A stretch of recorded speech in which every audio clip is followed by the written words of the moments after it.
Dan Mullen is out and Greg Knox is in for now. Knox, who served as a special teams and running backs coach, will serve as the interim head coach. This isn't unfamiliar territory for Knox. He served as the interim head coach for Dan Mullen when Mullen departed from Mississippi State in 2017. The Gators had a 3-1 start to the season before it all spiraled. Coming into the final weekend of the season, Florida's record is now 5-6. Less than 24 hours after the Florida Gators lost in overtime to Missouri, head coach Dan Mullen was relieved of his duties in the swamp. In a statement, he thanked the president, the athletic director, the board of trustees, and the Gator Nation for the opportunity. Florida Athletic Director Scott STRICKLIN says Mullen was offered the chance to coach the FSU game. However, Mullen declined. The Dan Mullen era started off hot. In 2018, his first season at the helm, the Gators finished 10-3, winning the Peach Bowl over Michigan. That season, Florida finished 7th in the AP poll, tied with Georgia. In 2019, the Gators took another step, finishing 11-2 and topping Virginia in the Orange Bowl. The team finished 6th in the AP poll. Enter 2020. The Gators were poised for their best season yet, with playoff aspirations. But troubles began to shroud the season. First, there were calls by Mullen to pack the swamp mid-pandemic following a road loss. I say that. I know our governor passed that rule, so certainly, hopefully, the university administration decides to let us pack the swamp for LSU next week.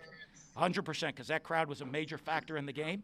And so I certainly hope our university administration follows the governor. Our governor has passed a rule that we're allowed to pack the swamp. We have 90,000 in the swamp to give us that home field advantage that Texas A&M had today. After the next home game, he showed up at the post-game press conference in a Darth Vader costume. And you know what? I mean, our guys are going to defend their quarterback. Then there was a shoe thrown by Marco Wilson that ended Florida's playoff hopes just before the SEC championship. The Gators did not win again in 2020 and have gone 5-9 since. The issues went beyond the gridiron. Just a week before the Cotton Bowl, the news broke. The NCAA punished Mullen for recruiting violations. These penalties include 1 year of probation, a $5,000 fine, and recruiting restrictions. The Gators recruiting class was ranked 9th in the country in 2019 with 17 four-star recruits. This was the same in 2020, but tack on a 5-star recruits. In 2021, Florida dropped to 12th with a dip in the number of four-star recruits. In addition, poor on-field performance caused the 2022 recruiting class to drop to 41st with 6 four-star recruits. Whoever becomes the next Gator head coach will be the 4th in the last 10 years. STRICKLIN says Florida will take its time finding its next head coach.